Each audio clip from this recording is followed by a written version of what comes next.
ہسپتال کے طویل اور خاموش کوریڈور میں ہر طرف اضطراب اور بے چینی کی فضا طاری تھی۔ خاندان کے سب افراد وہاں جمع تھے، مگر ان کے دلوں میں خوف کا بسیرا تھا۔ ہر چہرے پر پریشانی کے آثار واضح تھے اور ہر آنکھ نم تھی۔ ایک جانب حوریہ تھی جو کوریڈور کے کونے میں بیٹھی مسلسل رو رہی تھی۔ اس کا چہرہ آنسوؤں سے بھیگا ہوا تھا اور آنکھیں سوجی ہوئی تھیں، لیکن اس کی معصومیت میں کوئی کمی نہ آئی تھی۔ اس کا گورا رنگ، بڑی بڑی کالی آنکھیں اور لمبے ریشمی بال جو اس کے شانے پر بکھرے ہوئے تھے اسے مزید دلکش بنا رہے تھے۔ وہ اپنے دوپٹے کو بار بار آنکھوں پر لے جاتی اور آنسو پونچھتی، لیکن یہ آنسو رکنے کا نام نہیں لے رہے تھے۔ حوریہ کی زندگی میں واحد سہارا اس کے بابا تھے، اور آج وہی بابا موت و زیست کی کشمکش میں مبتلا تھے۔ وہ آپریشن تھیٹر میں تھے اور ڈاکٹرز ان کی زندگی بچانے کی پوری کوشش کر رہے تھے۔ حوریہ کا دل بے چین تھا۔ وہ بار بار دعائیں مانگ رہی تھی، یا اللہ میرے بابا کو ٹھیک کر دے، میرے بابا کو کچھ نہ ہو۔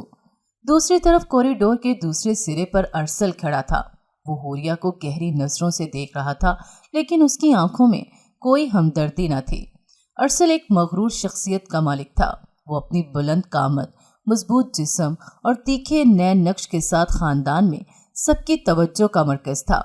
اس کی آنکھوں میں ایک عجیب سی سختی تھی اور ہونٹوں پر ایک ہلکی سی ناگواری۔ وہ خاندان کا بڑا بیٹا تھا اور ہر معاملے میں اپنی مرضی چلانے کا عادی تھا۔ حوریہ کا یوں سب کے سامنے رونا اسے بالکل اچھا نہیں لگ رہا تھا۔ یہ کیا ڈرامہ لگا رکھا ہے یہاں، اس نے دل ہی دل میں سوچا، لیکن کچھ کہا نہیں۔ وہ جانتا تھا کہ اس وقت کچھ بولنا مناسب نہیں ہوگا، مگر اس کے چہرے کے تاثرات اس کے دل کی بات واضح کر رہے تھے۔ اسی دوران آپریشن تھیٹر کا دروازہ کھلا اور ڈاکٹر باہر آئے۔ ان کے چہرے کی سنجیدگی نے سب کے دلوں کی دھڑکن روک دی۔ سب افراد فوراً ڈاکٹر کی طرف لپکے۔ رحمان صاحب، جو سرفراز صاحب کے بڑے بھائی اور ارسل کے والد تھے، فوراً آگے بڑھے۔ جی ڈاکٹر صاحب، کیا حال ہے مریض کا؟ ڈاکٹر نے ایک نظر سب پر ڈالی اور پھر کہا، مریض ہوش میں ہے، لیکن بار بار کسی رحمان صاحب کو پکار رہے ہیں۔ بہتر ہوگا کہ آپ فوراً ان کے پاس آئیں۔ حوریہ، جو ڈاکٹر کی بات سن کر دم بخود ہو گئی تھی، فوراً رحمان صاحب کے قریب آئی۔ تاؤ، میں بھی آپ کے ساتھ جاؤں گی۔ رحمان صاحب نے شفقت سے اس کے سر پر ہاتھ رکھا اور کہا، چلو بیٹا میرے ساتھ۔ ارسل نے حوریہ کو ایک عجیب سی نظر سے دیکھا، لیکن کچھ نہیں کہا۔ وہ جانتا تھا کہ یہ وقت تلخ باتوں کا نہیں، مگر اس کا مغرور دل اس منظر کو قبول نہیں کر پا رہا تھا۔ آپریشن تھیٹر کے اندر جانے سے پہلے حوریہ نے ایک آخری نظر ارسل پر ڈالی۔ شاید وہ اس کی خاموش تنقید کو محسوس کر چکی تھی، لیکن اس وقت اس کے دل میں صرف اپنے بابا کی فکر تھی۔ اندازہ کرنا مشکل نہ تھا کہ یہ رات خاندان کے ہر فرد کے لیے ایک امتحان بن گئی تھی۔ حوریہ کے دل میں خوف اور امید کی کشمکش جاری تھی، جبکہ ارسل اپنی سختی اور مغروری کے ساتھ ان تمام جذبات سے دور کھڑا تھا، جیسے یہ سب کچھ اس کے لیے کوئی معنی نہ رکھتا ہو۔ آپریشن تھیٹر کے اندر کا ماحول گہرا سنجیدہ تھا۔ سرفراز صاحب نے حوریہ کو دیکھتے ہی اپنی کمزور انگلیاں اس کی طرف بڑھائیں۔ بیٹا، ان کی آواز اتنی مدھم تھی کہ بمشکل سنائی دی۔ حوریہ فوراً ان کے قریب جھکی اور ان کا ہاتھ تھام لیا۔ رحمان صاحب نے حوریہ کے کندھے پر ہاتھ رکھا اور کہا، بیٹا دعا کرو، اللہ سب بہتر کرے گا۔ ہسپتال کے کمرے میں روشنی مدھم تھی اور سرفراز صاحب کے کمزور سانسوں کی آواز خاموشی کو توڑ رہی تھی۔ ان کی آنکھوں میں دکھ اور بے بسی کے سائے جھلک رہے تھے۔ ان کے قریب کھڑے رحمان صاحب کی آنکھوں میں بھی نمی تھی، مگر وہ خود کو مضبوط ظاہر کرنے کی کوشش کر رہے تھے۔ سرفراز صاحب نے کانپتے ہاتھوں سے اپنے بڑے بھائی کا ہاتھ تھاما، جیسے ان کے پاس وقت بہت کم ہو اور ہر لفظ قیمتی ہو۔ بھائی صاحب، سرفراز صاحب نے دھیمے اور ٹوٹے ہوئے لہجے میں کہا، مجھے لگتا ہے میرا وقت قریب آ چکا ہے۔ سانسیں میری مٹھی سے ریت کی طرح پھسل رہی ہیں۔ ان کی آنکھوں میں درد کی گہرائی تھی۔ مجھے نہیں معلوم میرے جانے کے بعد میری گڑیا کا کیا ہوگا۔ حوریہ، جو اپنے باپ کے سرہانے کھڑی تھی، یہ سن کر کانپ گئی۔ اس کا دل جیسے رک گیا ہو۔ وہ اپنے باپ کے چہرے کو دیکھنے لگی، جس پر زندگی کی رمق ماند پڑتی جا رہی تھی۔ حوریہ کی بڑی بڑی آنکھیں خوف سے پھیل گئیں اور اس کے گالوں پر آنسو بے آواز بہنے لگے۔ بھائی صاحب، سرفراز صاحب نے بمشکل اپنی بات جاری رکھی، میں آپ سے ایک درخواست کرنا چاہتا ہوں، بلکہ آپ کے سامنے ہاتھ جوڑتا ہوں۔ میری آخری خواہش ہے کہ میری آنکھوں کے سامنے میری بیٹی کا نکاح ارسل سے کروا دیا جائے۔ یہ سن کر رحمان صاحب کا چہرہ حیرت اور ششردگی کی عکاسی کرنے لگا۔ کیا؟ انہوں نے بے یقینی سے پوچھا۔ سرفراز صاحب نے گہری سانس لی جو ان کے سینے سے ٹوٹ کر نکلی۔ میں جانتا ہوں آپ کا ایک اور بیٹا ہے اور بہن کی بیٹی بھی، لیکن میرے دل کو سکون صرف ارسل کے حوالے سے ملتا ہے۔ وہ خود مختار ہے، مضبوط ہے اور میری گڑیا کو سنبھال سکتا ہے۔ حوریہ نے یہ سن کر خوفزدہ نظروں سے اپنے والد کو دیکھا۔ ارسل کا ذکر سنتے ہی اس کے دل کی دھڑکنیں تیز ہو گئیں۔ وہ ارسل کے سخت مزاج اور مغرور رویے سے ہمیشہ ڈرتی تھی۔ وہ اسے بچپن سے ہی ناپسند کرتی آئی تھی اور اس کے سامنے بیٹھنا تو درکنار، بات کرنے سے بھی گھبراتی تھی۔ اس کی بڑی بڑی آنکھوں میں خوف کی پرچھائیاں تھیں اور اس کا وجود لرز رہا تھا۔ لیکن سرفراز، رحمان صاحب نے دھیمے اور پرسکون لہجے میں کہا، خدا نہ کرے کہ تمہیں کچھ ہو، ابھی تم ہمت رکھو، اور جہاں تک ارسل اور حوریہ کی بات ہے، میں وعدہ کرتا ہوں کہ تمہارے ٹھیک ہوتے ہی دھوم دھام سے ان کی شادی کرواؤں گا۔ یہ میرا وعدہ ہے تم سے، لیکن ابھی اس حالت میں یہ ممکن نہیں۔ سرفراز صاحب کی آنکھوں میں آنسو بھر آئے۔ بھائی صاحب، اگر آپ واقعی مجھے اپنا چھوٹا بھائی سمجھتے ہیں تو میری آخری خواہش پوری کریں، مجھے سکون سے جانے دیں۔ رحمان صاحب کچھ دیر سرفراز صاحب کو دیکھتے رہے۔ ان کے دل میں ایک طوفان برپا تھا، مگر وہ اپنے بھائی کی حالت دیکھ کر کچھ بولنے سے قاصر تھے۔ انہوں نے آہستہ سے سر ہلایا، جیسے دل کی گہرائیوں سے مجبور ہو گئے ہوں، اور خاموشی سے کمرے سے باہر نکل گئے۔ کمرے میں ایک لمحے کے لیے خاموشی چھا گئی۔ حوریہ کے آنسو رکنے کا نام نہیں لے رہے تھے۔ اس کے دل میں بغاوت اور بے بسی کی ایک ساتھ کیفیت تھی۔ وہ اپنے باپ کو منع کرنا چاہتی تھی، کہنا چاہتی تھی کہ وہ ارسل سے شادی نہیں کر سکتی، لیکن اس کی زبان جیسے گنگ ہو گئی تھی۔ وہ جانتی تھی کہ اس وقت کچھ بھی کہنا بے سود تھا۔ ہسپتال کے باہر ارسل، جو ابھی تک بے خبر تھا، اپنی مخصوص مغرور اور بے پرواہ انداز میں کھڑا تھا۔ اسے خبر نہیں تھی کہ اس کے اور حوریہ کے درمیان تقدیر نے کیا کھیل رچایا ہے۔ حوریہ کا دل ایک انجانے خوف سے لرز رہا تھا، اور ارسل اپنی سختی اور خود پسندی کی خول میں دنیا سے بے نیاز کھڑا تھا۔ ہسپتال کے باہر کا ماحول خاموش تھا، مگر دلوں میں ایک طوفان برپا تھا۔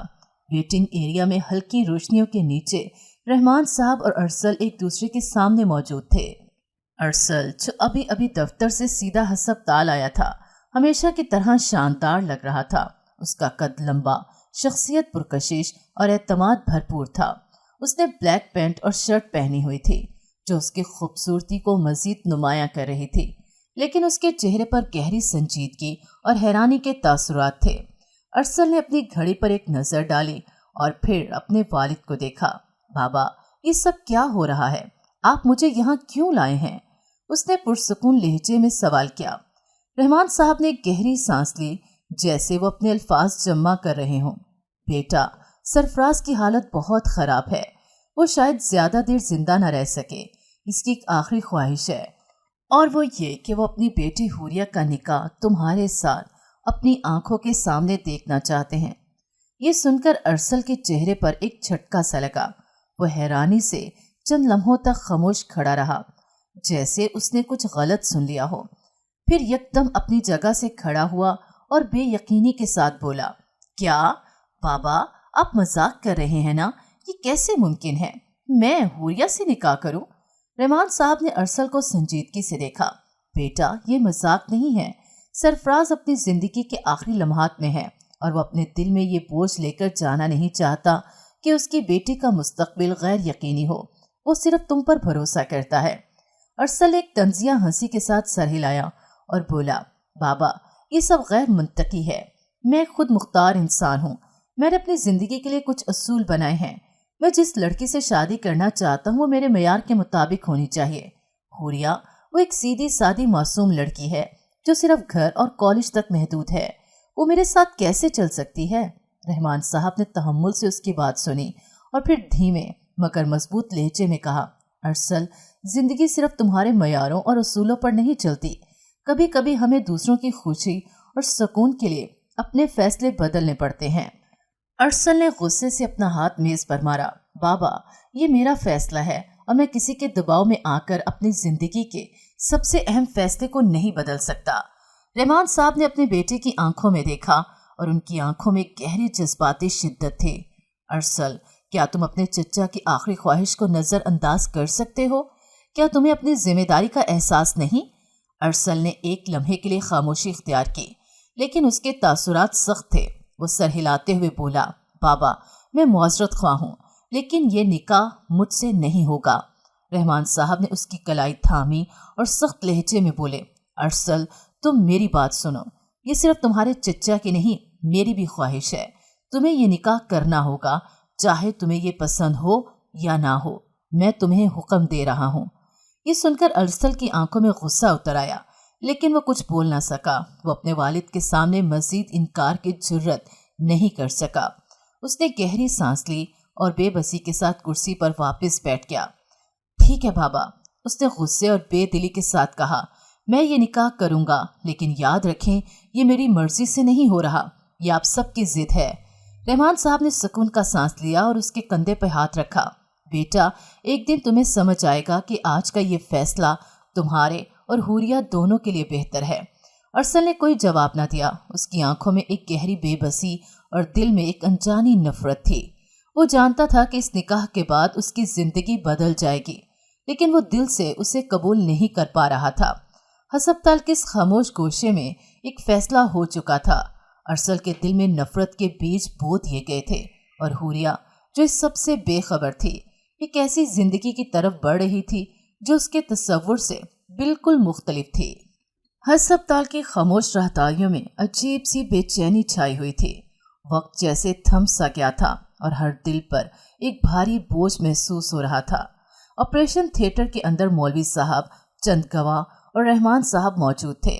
ان کے درمیان ارسل اور حوریہ ایک دوسرے سے چند قدم کے فاصلے پر بیٹھے تھے۔ ماحول کی سنجیدگی اور خاموشی ہر کسی کے دل میں ایک عجیب سا اثر ڈال رہی تھی۔ حوریہ کے دل کی دھڑکن جیسے کانوں میں سنائی دے رہی تھی۔ اس کی آنکھیں مسلسل جھکی ہوئی تھیں اور وہ بے حد خوفزدہ نظر آ رہی تھی۔ زندگی میں پہلی بار اسے یوں لگا جیسے وہ کسی انجانی دنیا میں قدم رکھنے والی ہے۔ ارسل دوسری جانب مکمل طور پر سخت اور بے لچک تھا۔ اس کا چہرہ کسی بھی جذبے سے خالی تھا، مگر اس کی آنکھوں میں صاف غصہ اور بے دلی نظر آ رہی تھی۔ مولوی صاحب نے دھیمے اور پرسکون لہجے میں نکاح کے کلمات کہنے شروع کیے۔ حوریہ بنت سرفراز، کیا آپ کو ارسل بن رحمان کے ساتھ نکاح قبول ہے؟ یہ الفاظ حوریہ کے کانوں میں گونجے تو اس کی سانسیں جیسے تھم گئیں۔ ایک لمحے کے لیے اس کی نظروں کے سامنے اپنے بیمار باپ کا چہرہ آیا، جنہوں نے اس نکاح کی خواہش کی تھی۔ آنکھوں سے دو آنسو لڑک کر گالوں پر بہہ گئے اور بہت ہی دھیمی آواز میں وہ بولی، قبول ہے۔